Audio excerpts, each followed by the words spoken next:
Hubo una época en que España se encontraba al borde del abismo, dividida por ideales y bañada en sangre. En medio del caos, emergió un hombre dispuesto a tomar las riendas, un hombre cuyo nombre aún evoca controversia: Francisco Franco.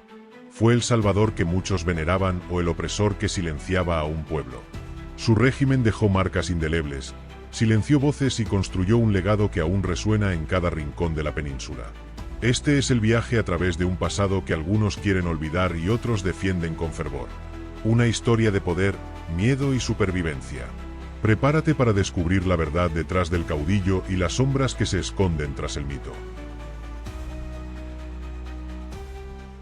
El hombre que la historia conoce como el General Franco nació el 4 de diciembre de 1892 como Francisco Franco Bahamonde en la ciudad costera de El Ferrol, en la provincia de Galicia, al noroeste de España. Su padre era Nicolás Franco, un descendiente de una familia andaluza que había servido en la Marina española durante 6 generaciones, desde principios del siglo XVIII. Nicolás también continuó con esta tradición, trabajando como oficial en el Cuerpo de Administradores Navales de España a finales del siglo XIX. Sin embargo, la relación entre Nicolás y su hijo Francisco resultó ser complicada. Nicolás era excéntrico y un personaje algo decadente, rasgos que su hijo llegó a detestar en su padre. La madre de Francisco era María del Pilar Bahamonde de Andrade, una gallega de una familia acomodada de clase media alta. Francisco se volvió muy cercano a su madre, admirando su piedad católica y la seriedad que mostraba en contraste con su padre. A medida que Francisco creció, desarrolló un carácter disciplinado y serio desde joven. Originalmente estaba destinado a una carrera en la Armada Española, como varias generaciones de los Franco antes que él. Sin embargo, su vida familiar se volvió un caos en 1907, cuando Francisco tenía apenas 14 años. Su padre, Nicolás, abandonó a la familia y pronto se casó con otra mujer en Madrid. Francisco nunca lo perdonó y solo mantuvo una relación limitada con su padre por el resto de su vida.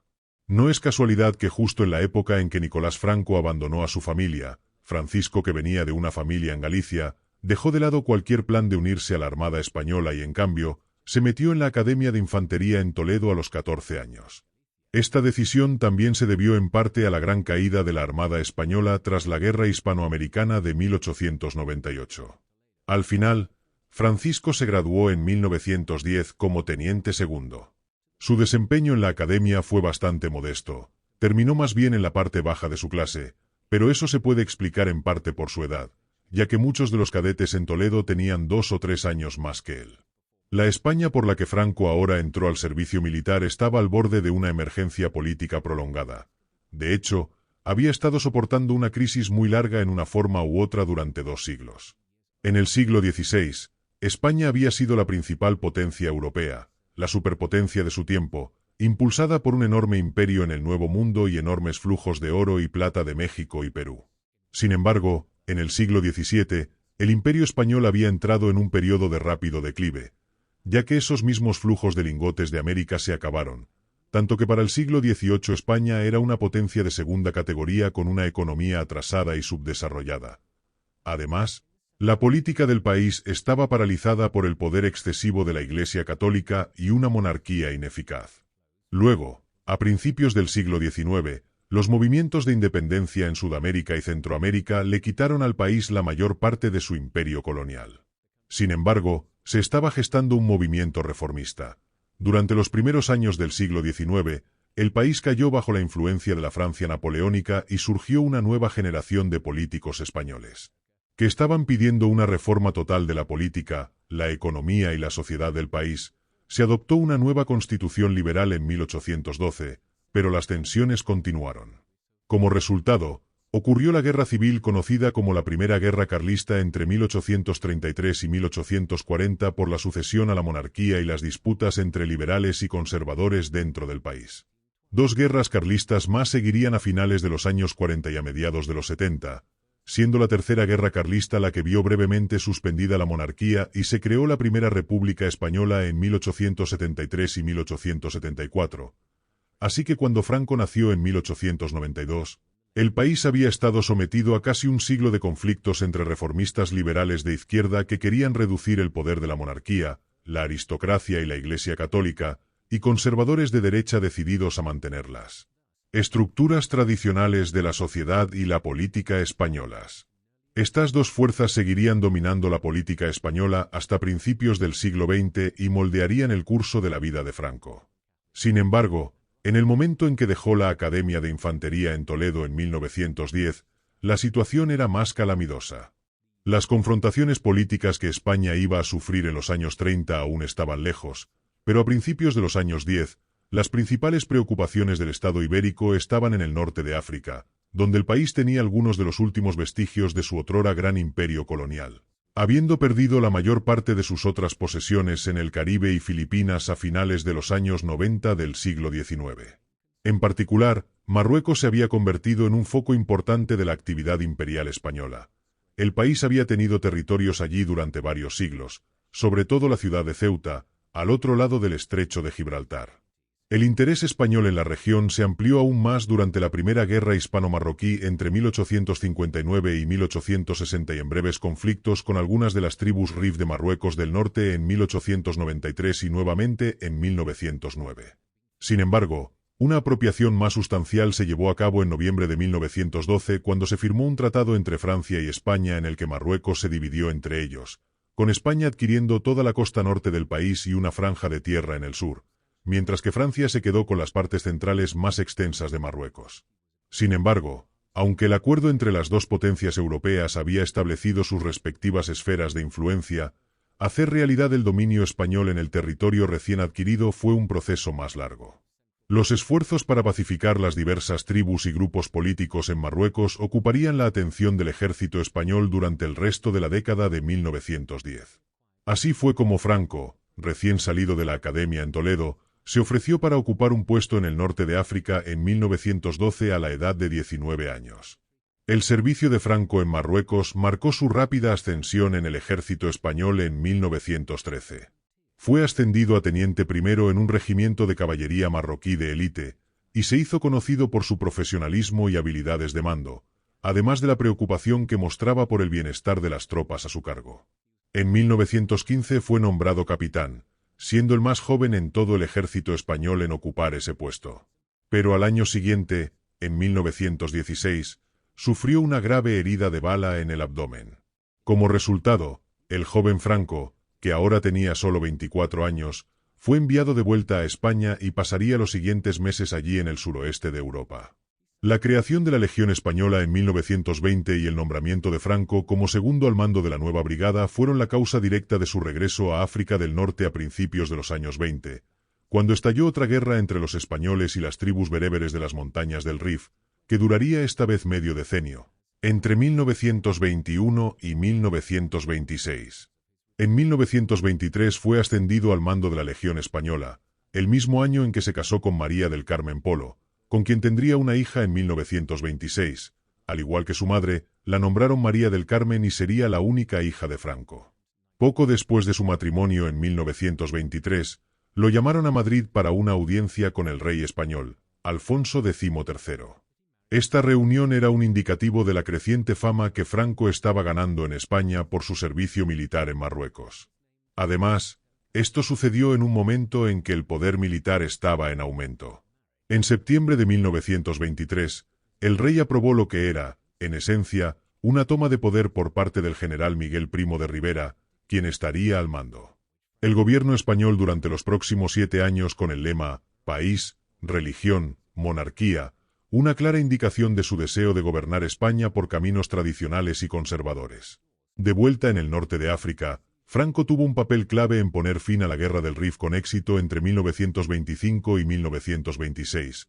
Su reputación ahora se disparó por toda España, convirtiéndose en un héroe nacional y el 3 de febrero de 1926 fue recompensado con un ascenso al rango de brigadier general. Franco tenía apenas 33 años en ese momento y el ascenso al rango de general se convirtió en uno de los más jóvenes generales de cualquier ejército europeo. 2 años después, fue nombrado director de la recién creada Academia Militar General en la ciudad de Zaragoza. Estas acciones de la década de 1920 fueron cruciales para los eventos posteriores.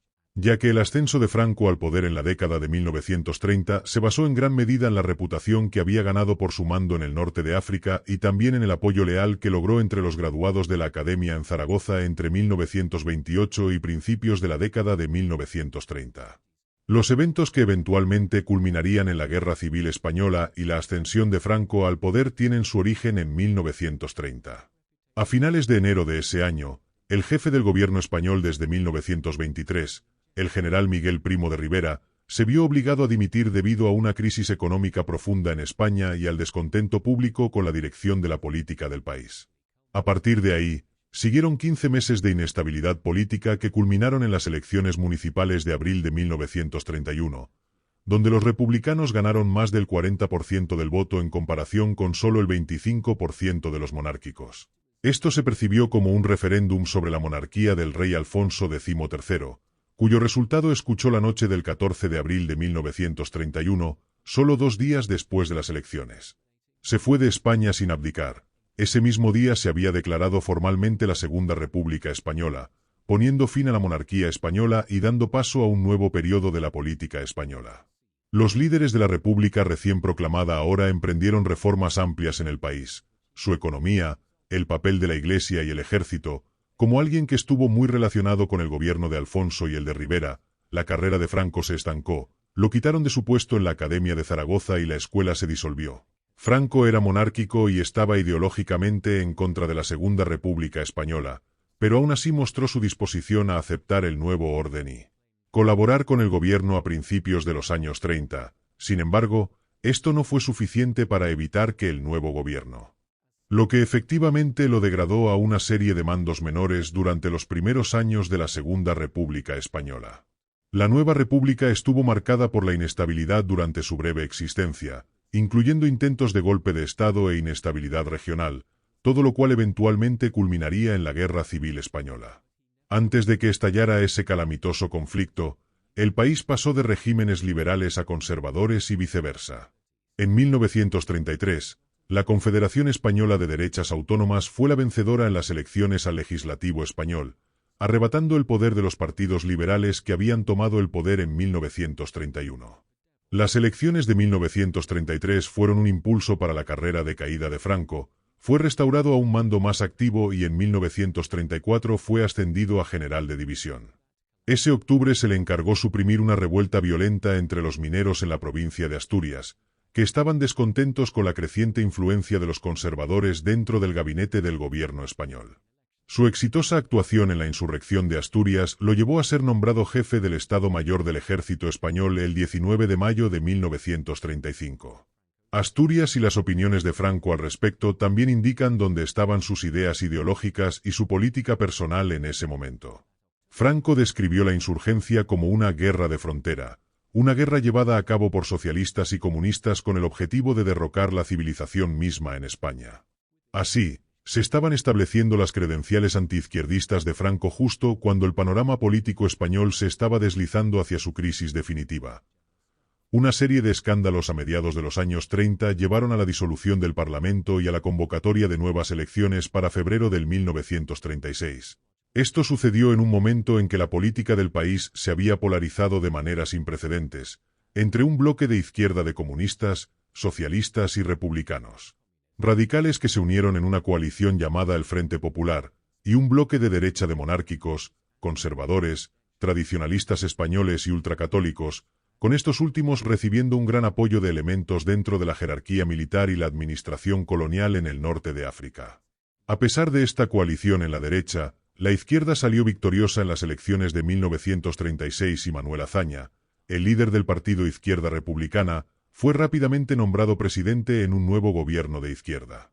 El nombramiento de Azaña como presidente en 1936 fue el catalizador para que los elementos de la derecha, y en particular dentro del ejército, empezaran a tramar un golpe de Estado. Mientras esto sucedía, Franco estaba efectivamente en el exilio. En febrero de 1936 lo habían enviado a las Islas Canarias como comandante militar, un puesto que era prácticamente una forma de destierro de España.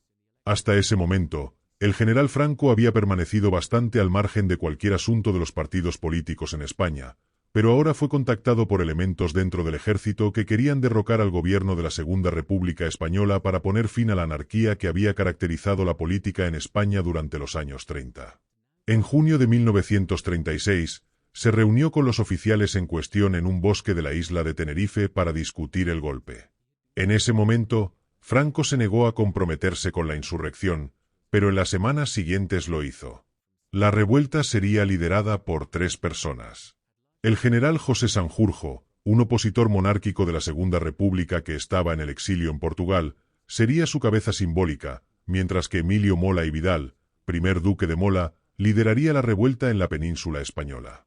Franco tomó el mando de los ejércitos coloniales españoles en el norte de África. La Guerra Civil Española comenzó el 17 de julio de 1936, un día antes de lo previsto, cuando el ejército de África se rebeló en Marruecos. Al día siguiente, Franco voló desde las Islas Canarias hacia el norte de África mientras las fuerzas rebeldes tomaban el control de grandes partes de España a finales de julio. Los insurrectos, que ahora se referían a su amplia coalición de grupos políticos como los nacionalistas, habían ganado el apoyo de elementos en todo el norte de África y en las ciudades y alrededores de Zaragoza, Sevilla, Córdoba, Valladolid, Burgos y Pamplona en España. Sin embargo, el gobierno, identificado en términos generales como los republicanos, logró mantener el control sobre las ciudades más grandes, incluyendo Madrid, Barcelona, Bilbao, Málaga y Valencia, con ambos bandos sosteniendo o apoderándose de territorios importantes en varias partes del país. Se estaban dando las condiciones para un conflicto largo y amargo. Esto se agravó por la ayuda política, económica y militar que ambos bandos estaban recibiendo. Los republicanos rápidamente recibieron apoyo de la Rusia soviética, mientras que los nacionalistas contaron con ayuda y apoyo militar directo del régimen nazi de Adolf Hitler en Alemania y del gobierno fascista de Benito Mussolini en Italia. Otras naciones como Estados Unidos, Francia y Gran Bretaña declararon su neutralidad, pero no pudieron detener el conflicto. Las brigadas se formaban y viajaban a España para luchar por uno u otro bando. Como resultado de todo esto, la Guerra Civil Española se convirtió en una guerra de poder en el enfrentamiento más amplio entre la derecha y la izquierda política en Europa en los años previos al estallido de la Segunda Guerra Mundial. También sirvió como un medio para probar los nuevos desarrollos en armamento militar que se habían hecho desde la Primera Guerra Mundial, especialmente los avances rápidos en aviones que ocurrieron desde la década de 1910. La guerra civil en sí se convirtió en una larga guerra de desgaste, que rápidamente había atrapado a España en el protectorado de África del Norte a finales de julio de 1936. Franco logró trasladar a una gran parte del ejército de África del Norte, que consistía en aproximadamente 30.000 hombres a Andalucía, en el suroeste de España, a principios de agosto. Luego comenzó una marcha hacia Madrid con el objetivo de apoderarse de la capital española de los republicanos y poner fin a la guerra rápidamente. Sin embargo, para cuando avanzó hacia la ciudad en octubre de 1936, había recibido suficiente ayuda de los soviéticos y otras potencias comunistas hacia los republicanos que Franco no lograba asegurar la capital española. Con esto pasó la posibilidad de una victoria rápida y corta para los nacionalistas. A medida que la guerra se convirtió en una lucha prolongada a finales de 1936 y durante 1937, los nacionalistas se organizaron en un gobierno provisional en Burgos, un pueblo al norte de Madrid que había sido capital del Reino de Castilla y era un lugar simbólico para el gobierno nacionalista durante la Guerra Civil. El 1 de octubre de 1936, Franco fue proclamado generalísimo del Ejército Nacional. Pronto se convertiría en el líder supremo de los nacionalistas en la Guerra Civil, ya que en solo el tercer día de la rebelión, el 20 de julio de 1936, el general José Sanjurjo había sido asesinado al regresar a España desde Portugal. Luego, el 3 de junio de 1937, Emilio Mola también murió en un accidente aéreo cuando su avión se estrelló contra un monte debido a malas condiciones climáticas mientras volaba hacia Vitoria en el País Vasco. Esto dejó a Franco como el líder indiscutible de los nacionalistas en la guerra civil y allanó el camino para su dictadura en sus secuelas. 1937 también fue el año en que se formó el partido político que dominaría la política española hasta los años 70. En 1934, en el contexto de la política radical española antes del estallido de la guerra civil, se había establecido un nuevo partido político, la Falange Española, que era efectivamente un partido fascista al estilo de los nazis en Alemania. Era de extrema derecha, anticomunista y defensor de la Iglesia Católica Romana. Franco no había estado asociado con la Falange en sus primeros años, pero en abril de 1937 ya lo estaba. Fusionó el partido fascista con varios grupos políticos de la derecha en España, como los monárquicos y agrupaciones ultracatólicas, para formar la Falange Española Tradicionalista y de las Juntas de Ofensiva Nacional Sindicalista, que significa la Falange Española Tradicionalista de los Consejos de la Ofensiva Nacional Sindicalista. Así, desde el verano de 1937, Franco fue el líder indiscutido de los nacionalistas, quienes también estaban avanzando en asegurar las partes más periféricas del país. A principios de 1937, ellos controlaban la mayor parte del oeste del país, con puntos clave en La Coruña y León en el norte, y Sevilla y Granada en el sur, mientras que los republicanos mantenían el control de las zonas costeras del este de España, el País Vasco en el noreste y la región central de la meseta, incluyendo Madrid. En 1937, el foco de las operaciones militares se centraba en gran medida en el noreste, en el País Vasco, que fue asegurado para la causa republicana en los primeros meses de la guerra. Un esfuerzo conjunto por parte de los nacionalistas para controlar la zona se llevó a cabo en la primavera de 1937. La campaña vasca se ha vuelto infame por la perpetración de la atrocidad más conocida durante la Guerra Civil Española, que fue el bombardeo del pueblo de Guernica en el norte de España a finales de abril de 1937. Este ataque lo realizaron la Legión Cóndor, enviada por la Alemania nazi, y la Fuerza Aérea Legionaria que mandó Italia a España. Cientos de civiles españoles fueron asesinados para allanar el camino para que Franco pudiera capturar Bilbao y asegurar el norte de España para la causa nacionalista. El número de víctimas es un tema bastante controvertido, con estimaciones que varían desde varios cientos hasta más de 1000, siendo en su mayoría civiles, y no hay muchas dudas de que constituyó una gran atrocidad por parte de los nacionalistas. Después de Guernica, los nacionalistas avanzaron rápidamente en el norte y noreste, y la capital regional, Bilbao, cayó en sus manos el 19 de junio de 1937 tras un asedio de 2 meses, completando la conquista del País Vasco en octubre de 1937. Los nacionalistas lograron un control más seguro del noreste y del campo aragonés más al sur, mientras que los republicanos mantuvieron bastiones en la meseta y a lo largo de toda la costa mediterránea, incluyendo las ciudades de Barcelona y Valencia. 1938 fue el año clave para decidir el resultado de la guerra. En las últimas semanas de 1937, los republicanos intentaron recuperar la ciudad de Teruel, en el este de Aragón, que está hacia el interior de la costa mediterránea, aproximadamente a mitad de camino entre Barcelona y Valencia, que era su objetivo.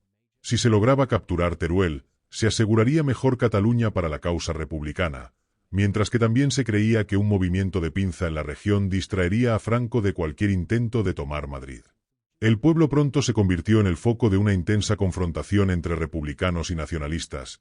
Ambos lados inundaron la región con más de 100,000 tropas cada uno en las últimas semanas de 1937 y los primeros días de 1938. Franco mismo desvió su atención hacia Teruel justo antes del día de Navidad de 1937, con combates sangrientos e intensos entre diciembre y febrero. Cada bando sufrió más de 60.000 bajas, una cifra que se agravó por el peor invierno que España había vivido en 20 años. Los republicanos finalmente tomaron la ciudad a principios de enero, pero una contraofensiva nacionalista sostenida la recuperó a mediados de febrero, poniendo fin a la batalla de Teruel. Teruel agotó prácticamente los recursos de los republicanos y tiene una importancia en el curso de la Guerra Civil Española mucho mayor que la relevancia estratégica que se le atribuye. Después de todo eso, Franco no perdió tiempo en aprovechar la ventaja estratégica que había ganado. A principios de marzo, se lanzó una ofensiva hacia el este, en dirección a la costa mediterránea, y para abril los nacionalistas ya habían entrado en las provincias de Cataluña y Valencia, asegurando un gran tramo de la costa mediterránea para mediados de abril. Como resultado de esta ofensiva, los republicanos estaban pidiendo condiciones de paz a principios del verano de 1938 y se habían reducido a mantener la meseta hacia el este hasta Valencia y un pequeño bolsillo aislado de territorio en el noreste centrado en Barcelona. El empujón final llegó a finales de 1938 y principios de 1939. El 23 de diciembre de 1938, los nacionalistas invadieron Cataluña. Desconectados de los principales bastiones republicanos entre Madrid y Valencia, los de izquierda tenían pocas esperanzas aquí. Tarragona cayó el 15 de enero de 1939 y un evento importante ocurrió el 26, cuando las fuerzas de Franco tomaron Barcelona, un acontecimiento que dejó claro que la guerra civil estaba efectivamente terminada. Semanas después, los gobiernos de Gran Bretaña y Francia, que anteriormente habían intentado evitar favorecer oficialmente a un lado o a otro, reconoció a Franco y a los falangistas como el gobierno oficial de España. La Guerra Civil Española llegó a su fin en la primavera de 1939. El 6 de marzo, el primer ministro republicano, Juan Negrín, huyó a Francia ante una insurrección dentro del ejército republicano, que ahora buscaba condiciones de paz. Una última operación militar de los nacionalistas comenzó a finales de marzo. El 28 de marzo, las tropas de Franco entraron en Madrid, seguidas 2 días después por la capitulación de Valencia. El 1 de abril, Franco hizo un discurso que se transmitió por radio en toda España, en el que declaró la victoria de la causa nacionalista. Ese mismo día, el último bastión republicano, la ciudad mediterránea de Alicante, se rindió. Después de casi 3 años, la Guerra Civil Española había terminado, y Franco era ahora el gobernante indiscutible de España. Las primeras semanas de Franco como el líder indiscutible del Estado español fueron sangrientas, y los historiadores del régimen estiman que al menos 30.000 republicanos fueron ejecutados en las semanas y meses posteriores al cese de las hostilidades, mientras que decenas de miles más fueron encarcelados, cientos de miles más huyeron del país. Muchos se fueron a América del Sur, y aproximadamente 500.000 cruzó los Pirineos hacia Francia en busca de refugio. Durante años después, la persecución de los republicanos y sus familias continuó, y es uno de los mayores crímenes del régimen de Franco.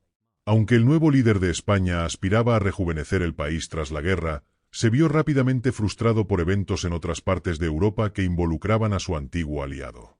La participación de la Alemania nazi en la Guerra Civil Española fue solo un componente de un patrón mucho más amplio de agresión alemana en toda Europa a mediados y finales de los años 30. En marzo de 1936, la región del Rin en el oeste de Alemania fue remilitarizada. 2 años después, en marzo de 1938, se tomó una acción más agresiva cuando Alemania anexó efectivamente Austria a la Gran Alemania. Luego, a principios de 1939, el resto de Europa Central quedó bajo el control nazi cuando partes de Checoslovaquia y Hungría se convirtieron en regímenes títeres o fueron anexadas. Gran Bretaña y Francia habían intentado apaciguar a Hitler y a los nazis mientras todo esto sucedía, pero cuando Alemania invadió Polonia el 1 de septiembre de 1939, fue un paso demasiado lejos. 2 días después, los gobiernos de Londres y París declararon la guerra. Uno podría haber pensado que Franco habría sido un aliado obvio de la Alemania nazi y de la Italia de Mussolini cuando estalló la Segunda Guerra Mundial en septiembre de 1939. Después de todo, tanto los alemanes como los italianos habían brindado un apoyo significativo, tal vez crucial, a los fascistas españoles durante la Guerra Civil Española allanaron el camino para que Franco llegara al poder. Sin embargo, España se mantuvo mayormente neutral a lo largo del conflicto. Las razones de Franco para no unirse a las potencias del eje durante la guerra eran variadas. En otoño de 1939, la razón principal era el agotamiento por la guerra. La Guerra Civil Española había terminado apenas en abril de 1939 y había un país que reconstruir y conflictos internos de los que recuperarse cuando surgió la cuestión de si unirse a Hitler y Mussolini en su guerra general solo unos meses después. Pero la postura de Franco al respecto cambió considerablemente en los meses siguientes, tras la rápida conquista de Dinamarca, Noruega, los Países Bajos y Francia por parte de Alemania a finales de la primavera y principios del verano de 1940. El dictador español le indicó a Hitler a mediados de junio de 1940 que estaba dispuesto a unirse a la guerra. Se llevaron a cabo negociaciones al respecto en Hendaya, en el sur de Francia, el 23 de octubre de 1940 entre Franco y Hitler, pero aquí el canciller alemán se mostró reacio ante las demandas de Franco de suministros de Alemania y una promesa del control futuro de Gibraltar y el norte de África francés.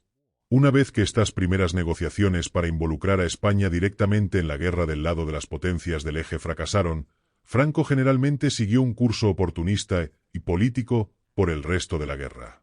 Por ejemplo, aprobó la formación de una unidad de voluntarios españoles para servir en el esfuerzo bélico alemán, pero estipuló estrictamente que esta «división azul» solo podría servir en el frente oriental contra la Rusia soviética, ya que no quería dañar las relaciones de España con Estados Unidos y Gran Bretaña. Las tropas se estacionaron en los Pirineos a partir de 1941 para evitar cualquier intento de Hitler de ocupar la península ibérica por razones estratégicas. Más revelador fue que Franco cambió de postura a medida que avanzaba la guerra en 1942 y 1943, cuando los ejércitos alemanes fueron detenidos en el frente oriental y luego obligados a retroceder hacia Polonia y Alemania por el ejército rojo soviético en avance. Franco vio que Hitler y sus aliados estaban condenados, y en consecuencia, comenzó a adoptar una postura más estricta. La neutralidad de España se volvió cada vez más flexible con respecto a los aliados a partir de 1943. Las tropas aliadas que caían en Francia durante misiones aéreas podían escapar a España y se les daba un paso seguro de regreso a sus respectivos países desde la península ibérica. Esto definitivamente fue apreciado tanto por el primer ministro británico, Winston Churchill, como por el presidente de Estados Unidos, Franklin D. Roosevelt, en ese momento. Sin embargo, Franco no era tan bien visto por las potencias occidentales tras la guerra, después del conflicto global. España no fue invitada a unirse a las Naciones Unidas recién establecidas debido a la postura comprensiva que había mostrado hacia la Alemania nazi durante la guerra, y el país bajo Franco estuvo excluido de ese organismo internacional hasta 1955. Una vez que terminó la Segunda Guerra Mundial en 1945, España finalmente se encontró libre, tanto de su propia guerra civil que se libraba internamente como de una guerra global que estallaba a su alrededor, por primera vez en casi una década. La muerte en 1975 fue, a pesar de la dictadura, probablemente el periodo de estabilidad política más prolongado que ha vivido España desde el siglo XVIII. La España franquista, como se le conoce, fue gobernada por Franco como el máximo jefe de Estado, quien adoptó el título de caudillo de España. No hay duda de que esto era, en esencia, una dictadura, pero se volvió más optimista tras la Segunda Guerra Mundial, y aunque Franco buscó el apoyo de la Alemania nazi y de la Italia fascista durante la Guerra Civil Española, Franco no se puede considerar realmente un fascista ideológico. Su régimen fue una dictadura militar que buscó promover los valores fundamentales del movimiento conservador que había formado parte del panorama político de España desde el siglo XIX, específicamente el nacionalismo, el apoyo a la Iglesia católica y la oposición a la política de izquierda, sobre todo a socialistas y comunistas.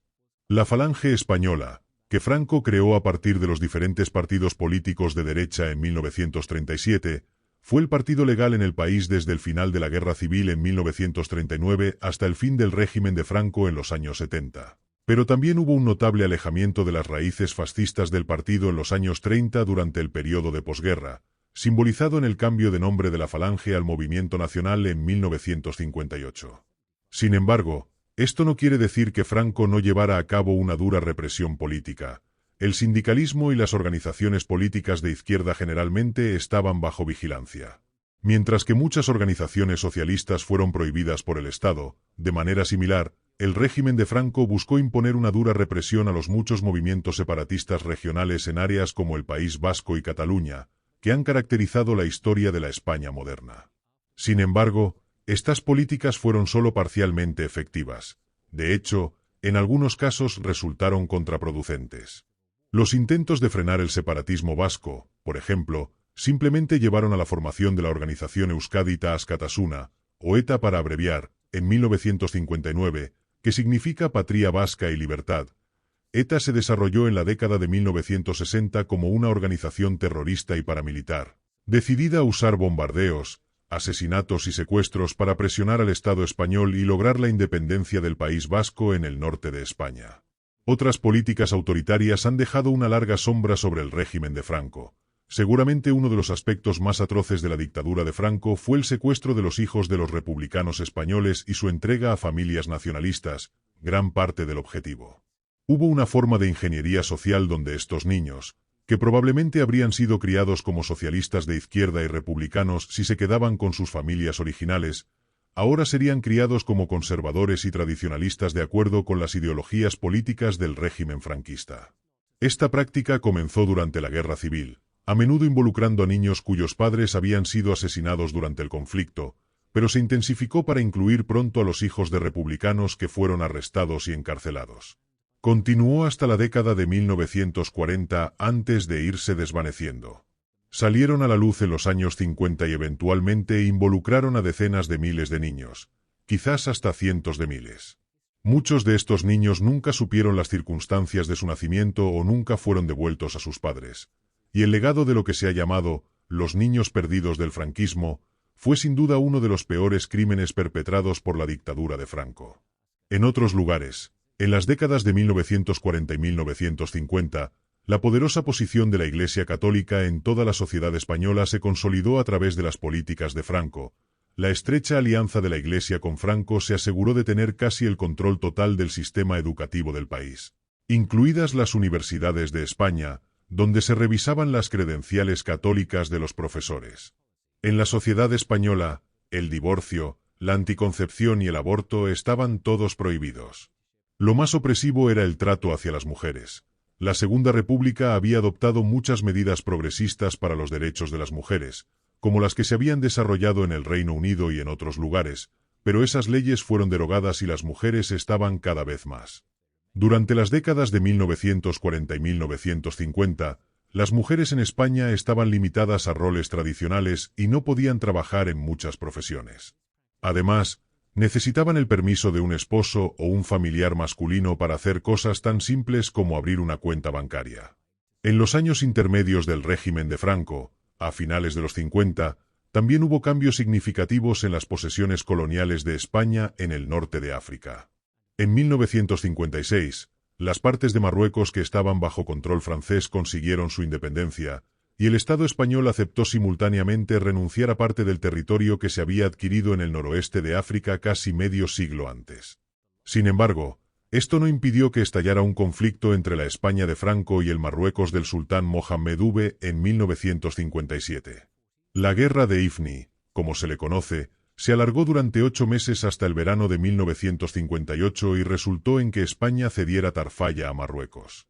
En años posteriores se cederían más territorios y las colonias españolas en el Golfo de Guinea obtuvieron su independencia como Guinea Ecuatorial en 1968, mientras que en 1975, poco antes de la muerte de Franco, comenzó una retirada de allí. El territorio extenso conocido como Sáhara Español, cuya soberanía todavía se discute hoy en día entre Marruecos y Mauritania, aunque algunos pequeños enclaves en el noroeste de África se han mantenido hasta el día de hoy, en particular las ciudades de Ceuta y Melilla en el norte de Marruecos. Todo esto tenía sus ambigüedades. A medida que pasaba el tiempo y se desvanecía la memoria de la guerra civil, y el régimen se volvía más liberal. El terror blanco, como se conoce la represión franquista de los republicanos tanto durante como inmediatamente después de la guerra, que se hizo conocida, se fue apagando poco a poco en la década de 1940, aunque gran parte de esto se debía a que el régimen simplemente ya no tenía enemigos en casa a quienes perseguir. Los campos de concentración que se habían establecido para mantener a los prisioneros republicanos a finales de los años 30, fueron desapareciendo gradualmente de España.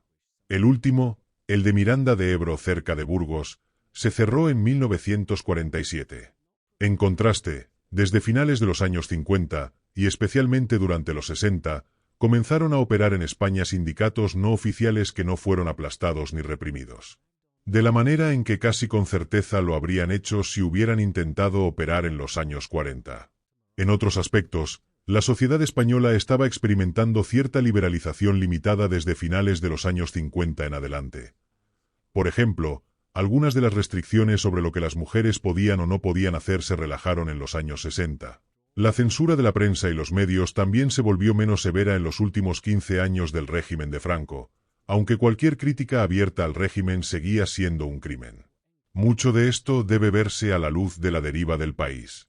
En el bloque occidental y capitalista de países liderado por Estados Unidos durante la Guerra Fría, a partir de 1955, España encontró puntos en común con estas naciones.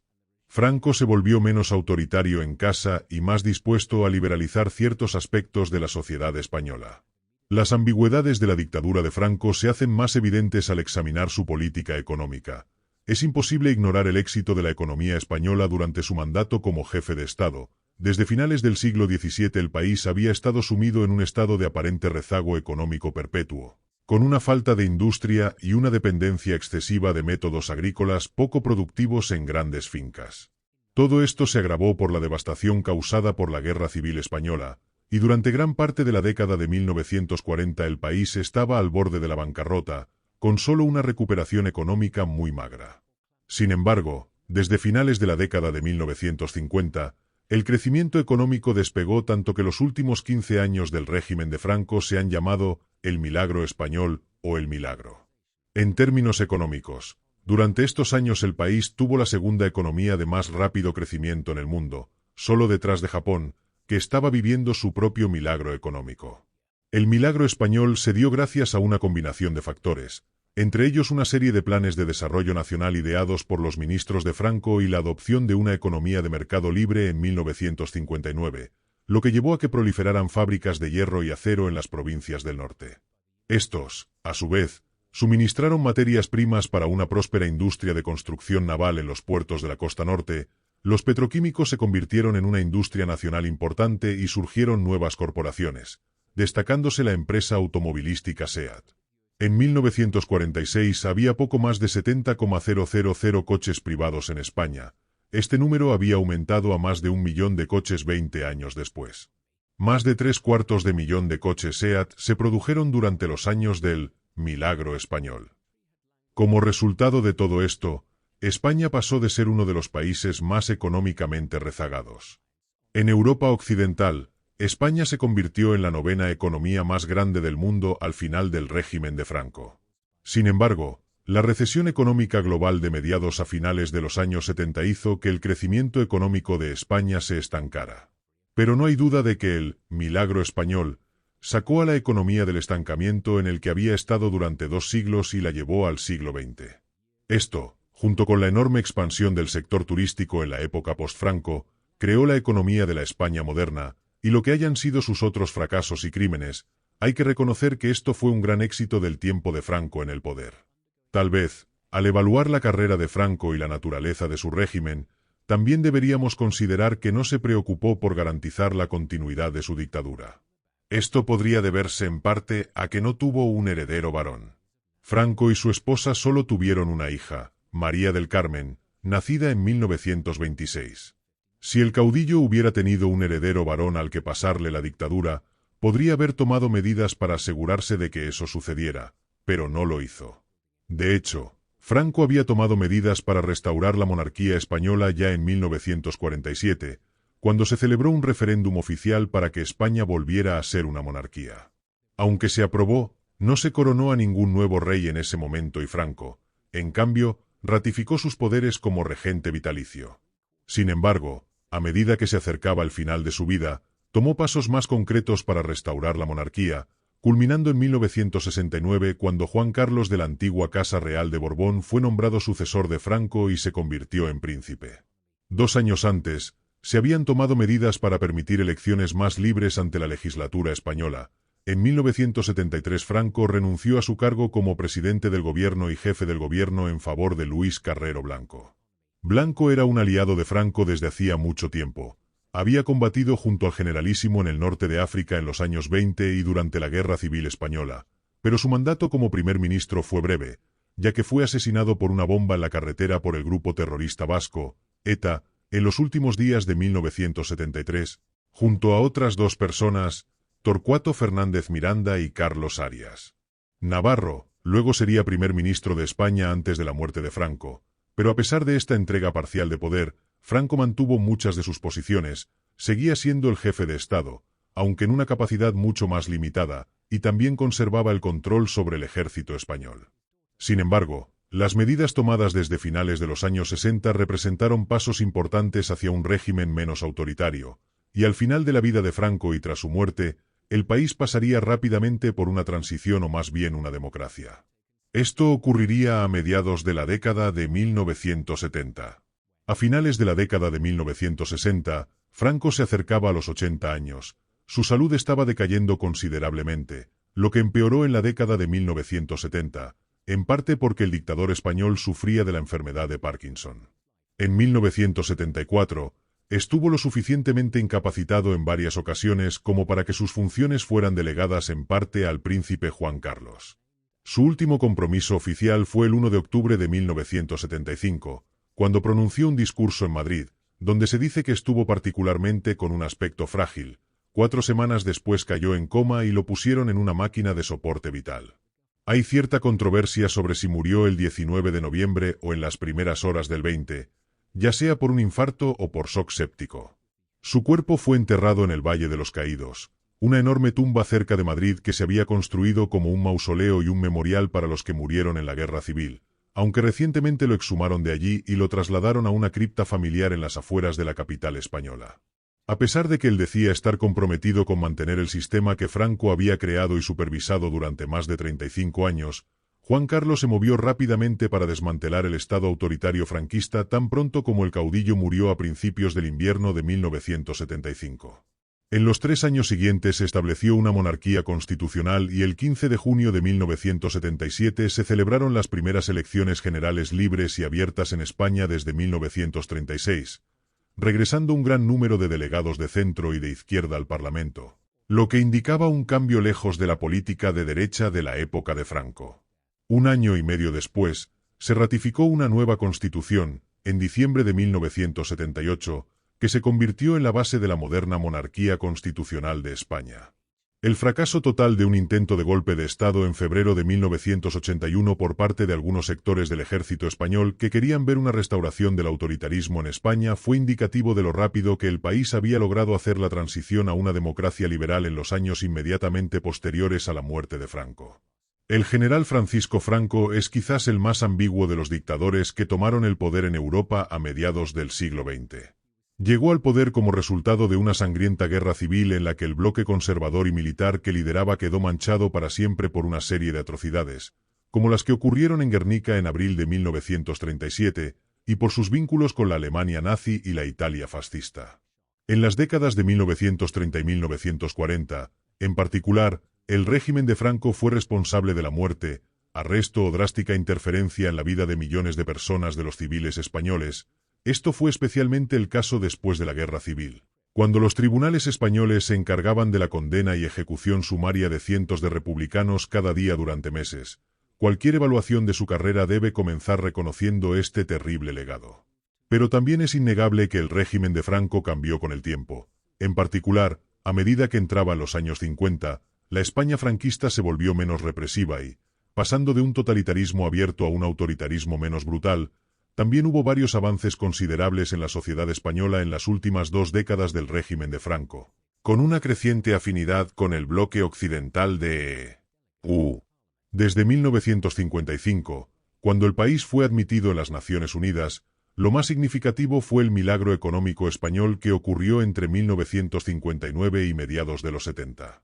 Esto finalmente sacó a España de la crisis económica en la que había estado desde el siglo XVIII y la convirtió en una de las potencias económicas en ascenso del mundo, creando oportunidades y prosperidad para la clase trabajadora y la clase media española. Fue algo sin precedentes hasta ese momento en la historia moderna de España. Esto ciertamente no excusa los crímenes de Franco, pero debería tenerse en cuenta en cualquier evaluación equilibrada de su tiempo en el poder. Y luego está el carácter del propio Franco. ¿Quién o qué era él? Era un hombre excepcionalmente reservado y es difícil identificar al verdadero Francisco Franco. Quizás lo mejor sea definirlo como un producto de España misma y alguien que cambió sus posturas políticas de acuerdo con las tendencias predominantes de la política europea y global entre los años 30 y los años 70, en los años previos a la Guerra Civil. Era un firme defensor del conservadurismo español, una de las 2 posturas políticas predominantes en el país desde principios del siglo XIX. En este sentido, era un ardiente anticomunista, que quizás fue el aspecto más constante de sus ideas políticas durante sus 4 décadas en el poder. Sin embargo, a pesar de sus lazos con Hitler y Mussolini, Francisco Franco no era realmente un fascista, y durante la década de 1950, el régimen suavizó bastante sus posturas, al final deslizándose hacia vínculos más cercanos con los Estados Unidos y los estados de Europa Occidental, ya que la Guerra Fría convirtió al régimen español de derecha en un aliado natural.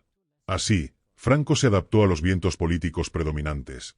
Quizás eso era lo que era al final, un camaleón político, nacido del caos de la política española en la era de los extremos que caracterizó a Europa en la primera mitad del siglo XX. ¿Qué opinas de Franco? ¿Deberíamos verlo solo a la luz de su brutal toma de poder en España en los años 30 o su gobierno posterior lo rehabilitó de alguna manera? ¿De sus crímenes anteriores? Por favor, haznoslo saber en la sección de comentarios, y mientras tanto, muchas gracias por ver.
Franco was not really a fascist, and in the course of the 1950s, the regime softened its stances considerably, eventually drifting towards closer ties with the US and the Western European states, as the Cold War made the right-wing Spanish regime a natural ally. Thus, Franco adapted to fit the prevailing political winds. Perhaps this was who he was in the end, a political chameleon, born of the chaos of Spanish politics in the age of extremes, which characterized Europe in the first half of the 20th century. What do you think of General Franco? Should we view him entirely in light of his brutal takeover of Spain in the 1930s, or did his later rule substantially rehabilitate him from his earlier crimes? Please let us know in the comment section. And in the meantime, thank you very much for watching.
Hello guys, thank you so much for watching this video.